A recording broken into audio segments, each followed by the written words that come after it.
Listen to me. If there was a wise man who would ever think of this, they would say in order to be superior to the man, you've got to be the man. For I am the man himself.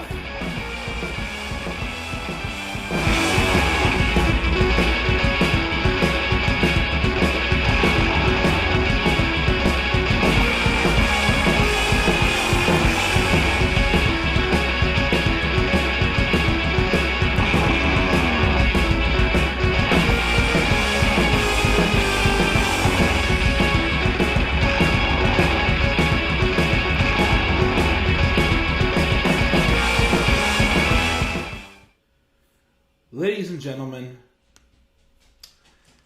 welcome to my Raw review as I am the Club of the Man 1993.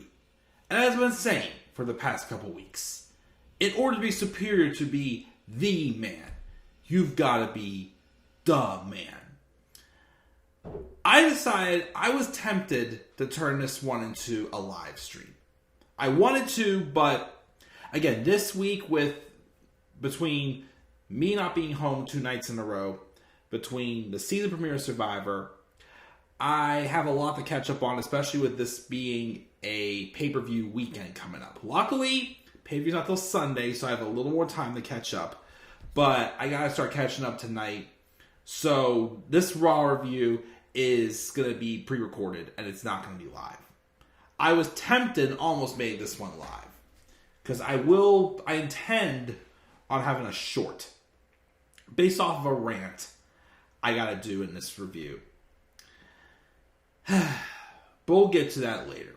Let's get to at least the decent parts of Raw. The positive stuff that I want to shed a light on, if you may allow. Because the man's a little frustrated. He is pretty frustrated. And just at times kind of wishes the internet didn't exist. He wishes it was all kayfabe and we just did not know who were the people that were behind whatever's going on here, on this show. Because I've had it up to here with all these reports about Vince McMahon and about him trying to get back into creative. How he's the one who's behind, this, and this. How people are coming out having to say constantly, no, he's still not in charge. At this point, though, how do we know who's even telling the truth? How do we know who's even telling the truth at this point? And to me, if it's just this chaotic, I just feel done with it. I feel it's just ridiculous. Like, just wrestling in general, it's like, it's like I get these creative itches and I want to do good stuff. But then I get reports about Vince McMahon slowly getting his hands back on creative. Him being the one who's pushing for the Brock Lesnar and Omos match. Or Lesnar, the match happened because Lesnar rejected a Bray Wyatt idea match. We even forget at the same time the fact that once again, there's unfinished business he has with Bobby Lashley. Bobby who? Bobby Lashley. But I'm sorry. I want to remain positive here as much as I can before I just go off on a tantrum and rant. But let's get this review rolling. This episode of Raw took place in Grand Rapids, Michigan this past Monday, February 27th, 2023. Aside from what I'm about to rant tonight, Raw was still solid. It was still solid to good, but two matches that basically got set up on this show. One was official, one was set up for. It hurt my grade. And again, I'll keep saying this. I always, despite the rumors, try to still find the positives in these wrestling shows. I know Triple H is in charge as of now. He's got the final say.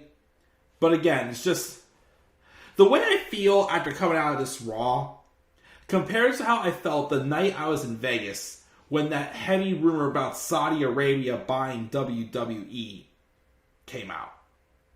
I just feel like a defeated wrestling fan right now because I want to love it, but then I know in the background there's this crazy ass old man trying to just, take over everything and making everything all about him.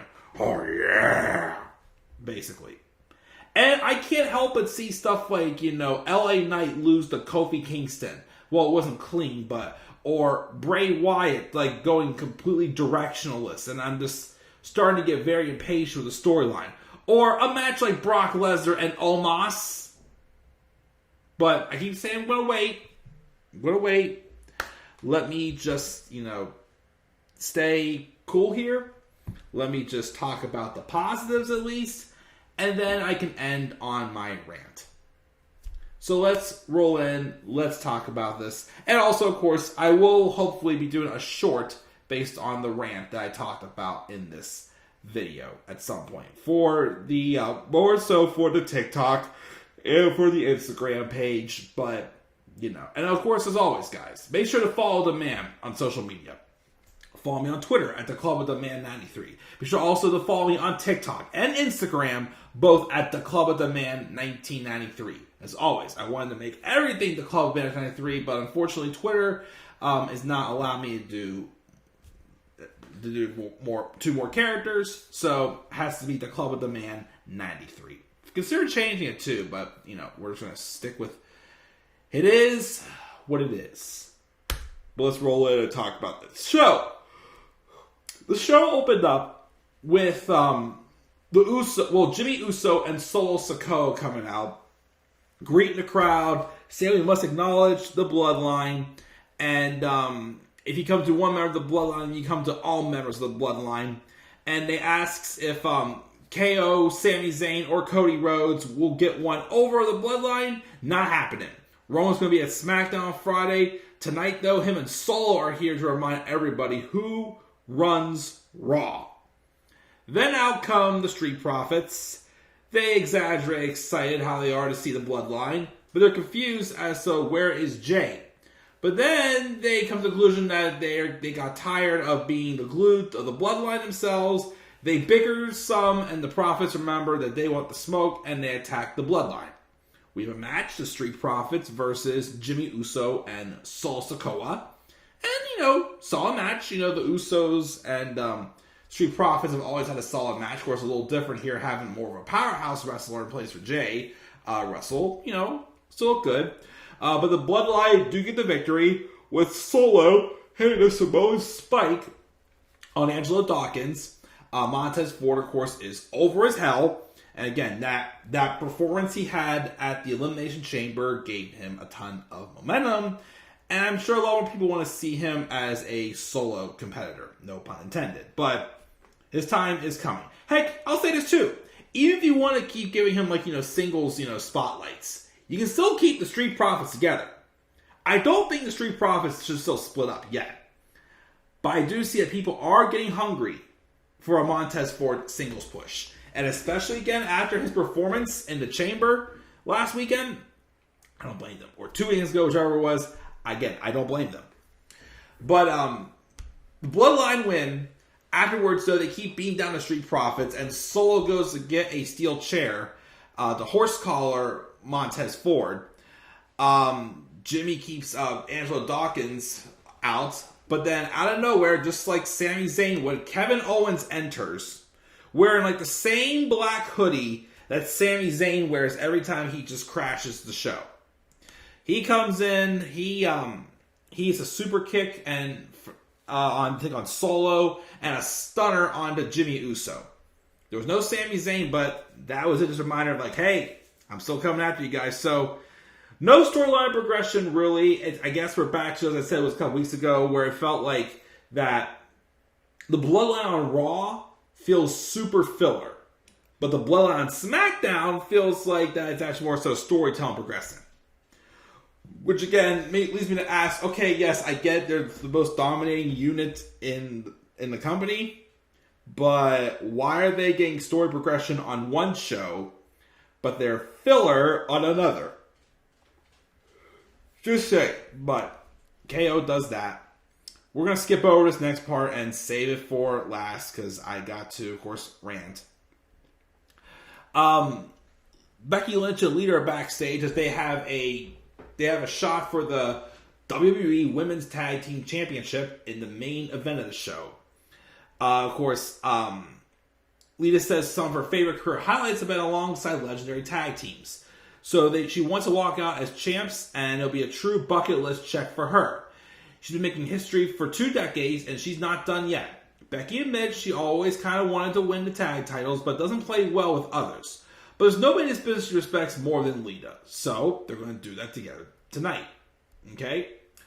Cody Rhodes and Chad Gable had a pretty good match, I thought they did. Pretty solid, back and forth.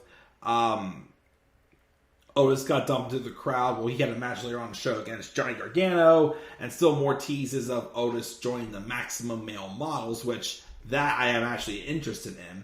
But Cody Rhodes does eventually win with the Crossroads, and afterwards, though, he gets on the mic and says, we're 33 days away from WrestleMania, and he has yet to stand face-to-face with his opponent, our undisputed champion, Roman Reigns. But Roman's going to be showing up on SmackDown this Friday, so Cody plans on doing the same. So we're going to finally get the first face-to-face confrontation, as of course Roman's going to SmackDown to take care of Jey Uso, and I guess Cody's going to fall right along with him, just to see, of course, just to check out his opponent. Say, hey, what's up? I'm going to beat you at WrestleMania. Roman's like, no, you ain't, bitch. But anyways, so we have that. Baron Corbin is backstage about to have an interview, but he's interrupted yet again as Kevin Owens comes in to talk about consequences for attacking the Bloodline. He says it's the Bloodline who all suffer the consequences for their actions, and he said it for months. He won't stop until he gets what he wants, which is for the Bloodline to fall, and he doesn't want or need any help to do that.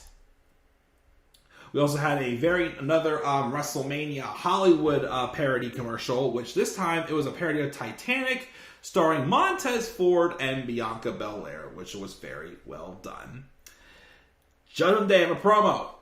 Dom Dom, the ex-con, talks about his family reunion with his father last week, calls him pathetic, and says he showed the world that Ray is exactly as pathetic of a coward as he is. And he'll show him because he's going to be on SmackDown again to, see his father and say, hit me, hit me, hit me. And Ray still will not pull the trigger. And Rhea says that's for Charlotte. She can't escape her fate, which is to lose to her at WrestleMania. And then Finn Balor says, oh, by the way, Edge, our feud's not over. So we're going to have a match together at WrestleMania. Which I've already said before, I still feel like, well, of course, now that we're not getting Brock Lesnar and Bobby Lashley at WrestleMania, which I thought could have been Hell in a Cell, we're going to be getting Edge and Finn Balor probably inside Hell in a Cell. And again, the whole thing is apparently this is going to be Finn Balor bringing back the Demon. And it's messed up because, that Edge and Beth Phoenix won at Chamber, now I want to see Finn win this match at Mania. Because it's so obvious. I mean, yes, he won the I Quit match, yes. But outside of that, I think all the other matches Judgment Day has had on pay-per-view, they've lost. So, since Edge and Beth technically got their revenge at Chamber, then what's the point of still doing Finn Balor and Edge at Mania? Even if it is Finn bringing out the Demon, but again, he's going to lose.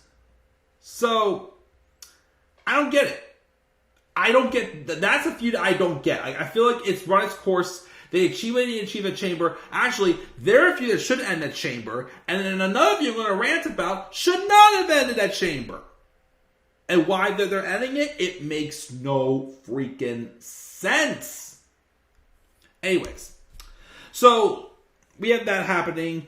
Otis is pacing outside when the Maximum Male Models roll up, and Maxine Dupree says they should be in his corner for his match tonight against Johnny Gargano. And Otis is like, oh yeah, I can make that happen. Asuka and Carmella have a match. Carmella all of a sudden wants to challenge all the big stars. Like, she's challenging Asuka this past week, and next week she's challenging Bianca. Okay, just asked for an opportunity, but of course, not getting a title shot. The match was decent. Asuka won the match. Afterwards, Asuka in Japanese calls Bianca Belair down to the ring. And Bianca's like, she better just be calling her down to say they're going to tear the house down because you can't spell WrestleMania without the EST. And then Carmella attacks them and shoves Asuka into Bianca and leaves shouting about how she claims she is the best. Then we had Candice LeRae and Piper Niven. Match was meh. Nikki Cross, though, helps Candice win. Again, I'm not too sure how I feel about this whole story where Nikki Cross has been stalking Candice because she feels lonely. It just feels like they're starting to wear the craziness off her, which is what's worrying me. So, this was whatever. Candice won with a schoolboy roll thanks to help from Nikki Cross. Johnny Gargano is interviewed backstage saying he's proud of Candice and he has a match of his own later against Otis. And then they roll up and basically they make fun of Johnny. Johnny says Byron's is tired of interviewing adults who are going through a goth phase. And then Priest points out that he took him out of chamber, and Finn says if Otis doesn't cover Johnny and maple syrup and eat him up, he will next week. Which, of course, that match is official, Johnny Gargano and Finn Balor, which they had a pretty good match at TakeOver Portland in 2020. So we'll see how that match goes next week. I'm glad Johnny was not hurt anymore. They're still giving him some more TV time, not him just being Dexter Loomis's lackey, which, again, they got to turn him heel. That's someone who they have to turn heel so badly. Again, I kept saying, I don't feel like this babyface, silence, muted character, whatever the heck he's called, I just don't think it has mileage as a babyface. I don't. It has to be a heel thing. Anyways, then The Miz shows up for Miz TV. He's going to reveal what was in that golden envelope we got from Maurice. And that, in fact, is that he will be the host of WrestleMania 39. Which I'm cool with that. I do like that idea. We're in Hollywood. Give The Miz a spotlight Mania. Could lead to somebody maybe, showing up in a rock bottom just for a little celebrity appearance maybe. But someone, I'm sure, is going to show up to shut up The Miz. But basically, he runs his mouth and this and that. And then eventually Seth Rollins comes out. And then Miz is like, what are you doing here? You're stealing my moment. And Seth's like, oh no, I'm here to congratulate you. Not ran your parade. And then he says he stomped him with this big red boot last week because he was being a bit of a jerk. Then last week he had to stomp him 3 more times because he was being a bit of a b-hole, as he calls him. Miz is like, I'm not a B-type person. I'm an A-type person. And Seth says that means he's an a-hole. And the A-lister goes, Paul... But he basically starts goading into calling himself an asshole. And Seth Rollins says, I didn't mean to ruin your moment. I just need a favor. I've been trying to get a hold of Logan Paul. And since he figures Miz taught him everything he knows, he's got to have him on speed dial. So why not give him a call? Miz is like, nope, not doing it. And saying Logan is your problem, not his. Because he's a celebrity and Seth is just a goofball in a stupid jacket. Seth lays him out. And then uses the laid out Miz to use his Face ID to unlock his phone. And he calls Logan Paul. FaceTimes him. And Logan's like, Miz, stop calling me. And of course realizes it's Seth. And then Seth says, hey, how's Jake Paul doing after his tough day yesterday? Because Jake Paul has lost to Tommy Fury, whatever the heck his name is. Don't care about any of that. Basically, he says, we're sick of the cat and mouse, so grow a pair and come face-to-face with Seth Rollins next week. And Logan's like, cool. So we'll get Seth Rollins and Logan Paul face-to-face next week. Again, I still hate this idea that he's being sued, but he's still being on TV. But I'm still not going to lie and say that's going to be a good match. And I hate saying it. I hate admitting that Logan Paul is that good. I hate it. I absolutely hate it. But I also know that him and Seth Rollins can easily put on a show stealer at WrestleMania. But that happens, and then as, of course, Seth goes to leave, Miz is starting to, come back to his senses. Seth Rollins hits a curb stomp, and we're done. Damage Control's backstage. Bayley says they've been around the world defending the titles, and they're not going to lose them because they're their legacy. Austin Theory rolls up, demands an interview since he claims he's the greatest champion in WWE. He's shocked not being talked about. Everybody's talking about no one other than John Cena coming back next week. And everybody likes to hustle to an extent, but he is hustled in the Chamber. He's loyal to the title to the point of defending it immediately after Chamber against a legend like Edge. And then there's no respect. He respects John Cena, but he wants John Cena to give a reason to respect him next week. So we're going to get that confrontation next week. As, again, that's set up for a match that I am actually looking forward to. Austin Theory, John Cena, U.S. title. That's going to be exciting for Mania. I'm excited for that. Skip the next part. We have Chelsea Green backstage yelling at Adam Pearce how she, a Canadian, is supposed to know there's an Ottawa in Canada. And I guess they got the license up and she got the Ottawa, Illinois, whatever it was called. But then Carmella rolls up, yells at him, and he makes a match against her and Bianca next week. And then Carmella and Chelsea start chatting, and they seem to kind of hit it off. And it's actually an idea I'm not opposed to. Carmella, Chelsea Green, two people who are, more character-based and whatnot. That could be something. That did interest me a little bit. Like, they really seem to, since they brought Carmella back, trying to make her a little bit more intriguing as a character, which I see it, but it's not exciting me. But seeing them together, like Chelsea and Carmella, I'm like, this actually may work. So we'll see how this goes down. Chelsea Green, Carmella possibly becoming a tag team, which I like the idea. Johnny Gargano beat Otis with the Maximum Male Models in his corner. Didn't work out for Otis. Moving on. Paul Heyman's interview backstage after getting a recap of Cody's promo about him to show up on SmackDown. Paul says he loves the way WrestleMania season ratchets up the tension every week and claims Cody said he was going to confront Roman. But no, Heyman says Cody won't just show up. He's going to invade the island of relevancy. And either he'll confront the tribal chief or he'll be confronted by Paul Heyman. We'll see, of course, if Heyman gets him first before he gets to the tribal chief. We'll have to wait and see. And then we have the main event. Becky Lynch and Lita versus Damage Control. Damage Control is damaged goods. The noteworthy thing about this match, well, Lita was in there and looked a little rusty, but not horrible like I've seen other people do worse, but she was a little rusty in there. But basically, Bayley was getting involved, and then the rumors for weeks happened. Trish Stratus shows up and basically beats down Bayley, which she was in much better shape than Lita. But that led eventually to, a fair match. Lita's going to hit a twist of fate. And then Becky cut off Dakota doing a disarmer on the apron. And then Lita hits her moonsault onto the Genius of the Sky, Io Sky. And then Bayley and Lita win the tag titles. Trish is celebrating with them as the show goes off the air. So I don't know where this is going to lead to for WrestleMania.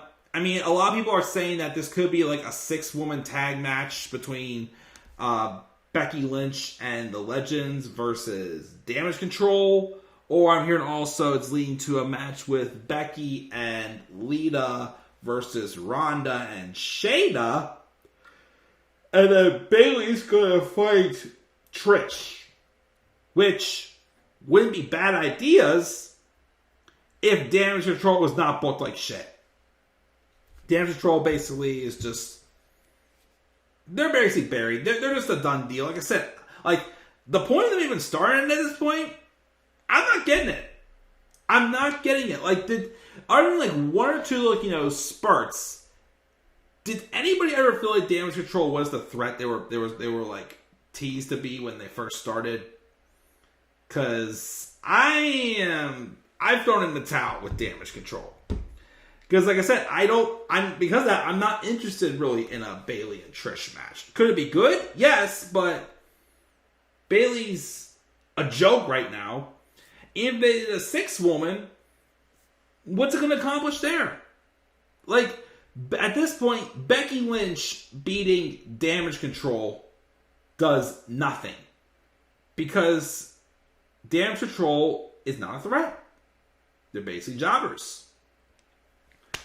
So, yeah, those matches would be good if Damage Control was booked better, but they're not, so that happened. Alright. So that's right. It's not Raw. Alright. We gotta do this. We gotta talk about the stuff that's making me feel sour now.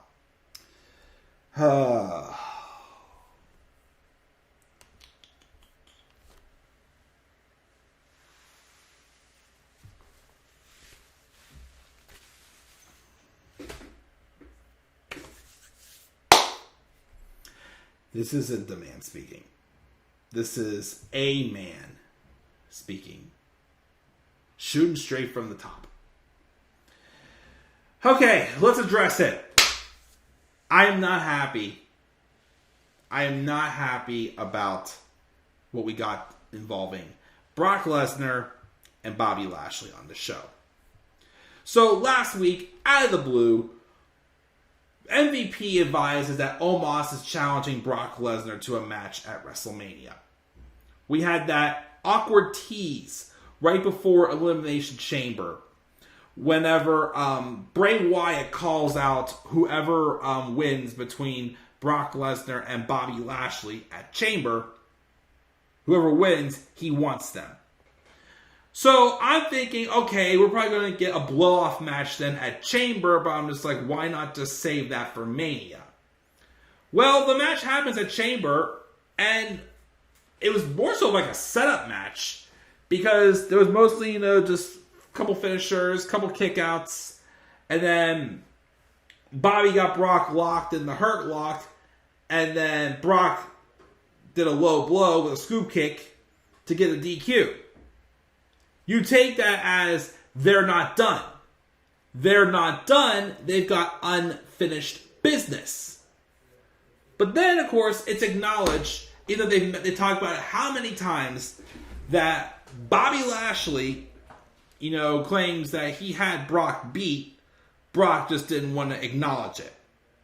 So, okay, doesn't that mean you want to make Brock acknowledge it? Like, if you're not going to make Brock acknowledge it, how are you satisfied knowing Brock tried to take the cheap way out?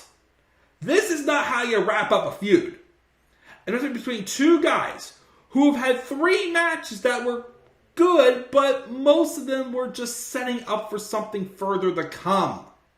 We didn't get a blow-off match between these two. Again, Crown Jewel is still the best match that they've done out of the 3. They've also been just set up matches. Anyways, though, we got the VIP lounge. Brock Lesnar shows up early. He's chilling. He's Brock. He don't give 2 shits. MVP comes out, and he invites Brock to accept the challenge. But of course, he doesn't like that Brock showed up early. And Brock apologizes, and he invites MVP to come join him. And Brock's like, okay, sell me on this match. Why should I do this match? He and all basically MVP says is he's big, and you can't F5 him. Okay, I accept. That's really how you're gonna sell him. He's big. That's it, and you can't suplex him. Okay, I'll accept the match. Like, seriously. And then they want to shake on it and drink on it and do a toast to it. And then Brock gives him some, I don't know what some strange drink calls it. MVP doesn't like it, spits on Brock, and then Brock F5's MVP. And then later in the show, we have Bobby Lashley versus Elias, even though they're both still supposed to be faces. But Bobby Lashley squashes Elias, and Bobby afterwards acknowledges that he owned Brock at Chamber, but instead of tapping to the Hurt Lock, Lesnar resorted to a low blow. He won the match, but he wants more. And for proving his dominance over Brock, he gets Bray Wyatt playing little kid games, which again signals that they're ending the feud. What the fuck? Is that really how you're going to end a feud between two big-ass cyborgs who could go out there and put on a hell of a hoss fight if you let them do them rather than these, stepping stone matches that are good, but it's like it was setting up for something big. How could you possibly tell me in a real-life fight two big grown-ass men like them would be okay with settling an end of a feud with Brock Lesnar low-blowing Bobby Lashley to not say Bobby Lashley beat me. Oh, he had me beat, so we can move on. Get the fuck out of here. You gotta be kidding me that's how we were ending this feud. A feud that we all wanted to see the moment Bobby Lashley walked back in that door to the company. So now we're getting out of the blue, Bobby Lashley versus Bray Wyatt, and basically Bobby says, Bray, keep your name out of my mouth. Afterwards, Bray appears on the Tron as a remix of the Muscle Man dance featuring footage of Bobby Lashley. And then there's a series of video of Bray Wyatt telling Lashley to run. So, and the thing too is, how on earth is this story even making sense with whatever the heck they're doing Bray Wyatt? Like, I gotta be honest and say it. I don't get what's doing Bray Wyatt. It's just so back and forth. The one moment, it feels like Uncle Howdy's someone you're not supposed to like because he's trying to consume him. Now all of a sudden, it's like him and Bray out of nowhere are buddies and they want to work together. So are we supposed to hate Bray now because he's being consumed? Or are we supposed to like him? Like, I don't get it. And Bobby Lashley's entering a match with him, and Bray's been all character since coming back. He's wrestled one match. And we're having Bobby Lashley, who was set up perfectly for a blow-off match at WrestleMania, and yet you're going to waste it by having Brock Lesnar fight Omos, which the rumors are saying that Vince McMahon pushed for that match, and Triple H went with it. That's just Triple H slowly opening up the door and letting Vince step in, wipe his feet off the carpet, and just slowly, continue to, spread that abomination of poison, injecting that, whatever you want to call it, as he says, oh, I'm just here for the sale. Okay, I'm chairman of the board. I just want to give you some ideas for creative. Just some ideas. Okay, if you give me one of my ideas, use one of them, that'd be good. Can we accept another? Oh, damn, just let me be creative again. And the rumors are just swirling all over the internet again, and it just, when these big uproars on the internet just make me so freaking sick to my stomach. I can't stand them. I cannot stand them. I'm done with them. I'm done hearing the fact that Vince McMahon is rumored trying to get back into creative. I'm done hearing that Triple H has to stand up every time and say, not the case, I'm still in charge. Yes, Vince gives me his ideas. It's like a slow way of it's okay, but it's like he's slowly getting there. It's like, it's like if you're trying to calm something. It's okay, but we're going to ease you slowly into the pain. That's what it feels like. They're slowly easing us back into the pain to just tell us one day, oh, by the way, Vince is back in charge. It just makes me sick. Like, if that's not the case, maybe I forgive Brock Lesnar versus Omos more. Maybe I'd be more open to Brock Lesnar and Bobby Lashley. But again, knowing that this has to be a Vince idea, to not, and too, if maybe they would have ended the feud properly, okay. But now you're just moving on from this. Like, this makes me feel like you're insulting my damn intelligence. This is what I don't like. Yes, there's some things that work, some things that don't work. And you know what? Some things are not going to work out. Baron Corbin and JBL did not work out. They dropped it. The Nightmare Collective didn't work out. They dropped that too. You can tell when good story writers happen because they try something, you drop it, move on to something different, and usually it works. I cannot stand it. I cannot stand for the life of me when something is put onto my television and they're purposely insulting it. That's when I get angry. Like, okay, and it's just, it boils over, and it's just these moments I've had the past couple of years. It's like this excitement, and then it's gone. This excitement, then it's gone. And again, this it just makes me wish that I would never. It just makes me wish that I wouldn't believe that, I could find things out online. I read these rumors of like Vince, is finding ways to get back into creative. Oh, Vince doesn't want to be in creative. But, these people are worried about that. It's like, shut the hell up and just literally give us the facts. Is it happening or is it not? So we can just move on from our lives. Yes, I probably would not be doing these reviews right now if Vince McMahon was back in charge. But if you're not insulting my intelligence, I'm still here. But I don't get why they're doing this. I don't get why we're randomly just moving on from Brock Lesnar and Bobby Lashley with an unclear finish. Okay, it's clear. Bobby Lashley had Brock Lesnar beat at Chamber. Yes, he did. But it's still an inconclusive story. You can't tell me with how obsessed Bobby Lashley was to get his hands on Brock Lesnar yet again. Yes, he eliminated him at Rumble. Okay, well, here's the thing. If the whole idea was just for Bobby Lashley's revenge on Brock by eliminating him at the Rumble, you should have just went, we're done. Instead, you went to Chamber, had a couple-minute finisher fest, and then had Brock lose to a DQ just to move on to one guy that's literally only there because Vince McMahon likes big, tall men. And does anybody have any interest at all? But no, first it's Vince was the one, some guy in high power pushed for this match. Or, Brock Lesnar just didn't want to have a match with Bray Wyatt. Stop stating all this stuff and just come out and tell us the damn facts. Because again, I am just sick of this back and forth rumor crap that just like plays with my emotions as a wrestling fan. It makes me not want to watch wrestling.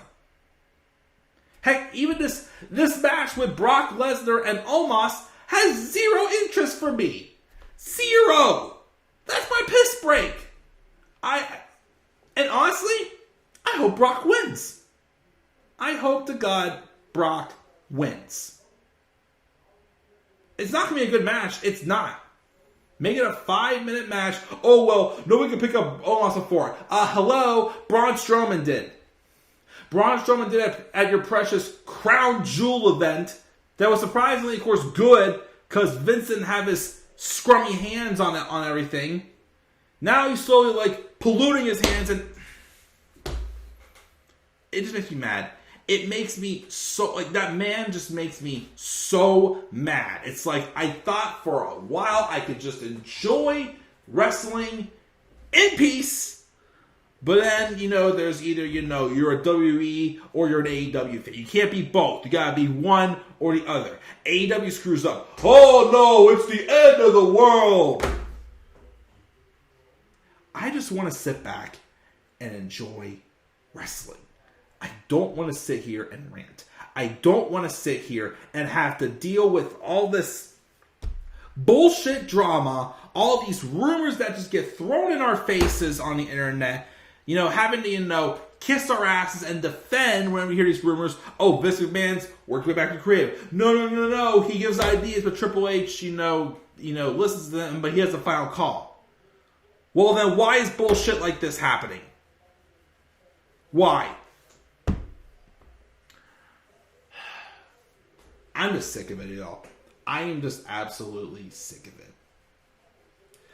So, okay, yes, that's really the only bad parts of Raw that I didn't like, was Brock Lesnar accepting Omos's challenge and this beginning of this random ass feud with Bobby Lashley and Bray Wyatt that I don't know what's really going to do for either one of them, but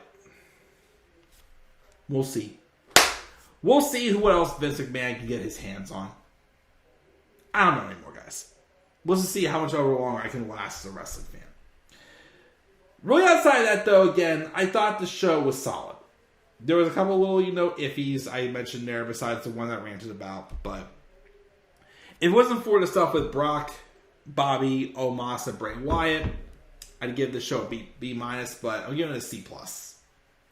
C plus for Raw this week. It wasn't groundbreaking, but everything was passable. I thought for the most part. Again, some things I tidbited on, but again, that stuff with Brock, Bobby, Omos, and Bray just pulled me down. It did. It really did. That's my review, guys. I'll probably just do my review of Dynamite tomorrow. I still gotta watch Dynamite. I still gotta do my preview predictions for Revolution this coming Sunday. We'll see, of course, how that goes. And again, we just will go from there. So, guys, I ranted as a man. I shall finish off, of course, as dumb man. But again, I give a C plus for Raw tonight. What are your guys' thoughts on this episode of Raw and my rant? Do you guys think that Vince McMahon is getting more hands back on creative? Do you think he is the mastermind behind Brock Lesnar versus Omos? Do you think that they made a huge mistake not blowing off Brock Lesnar and Bobby Lashley at WrestleMania? What do you guys think of all this stuff I talked about? Leave your thoughts down in the comment section below.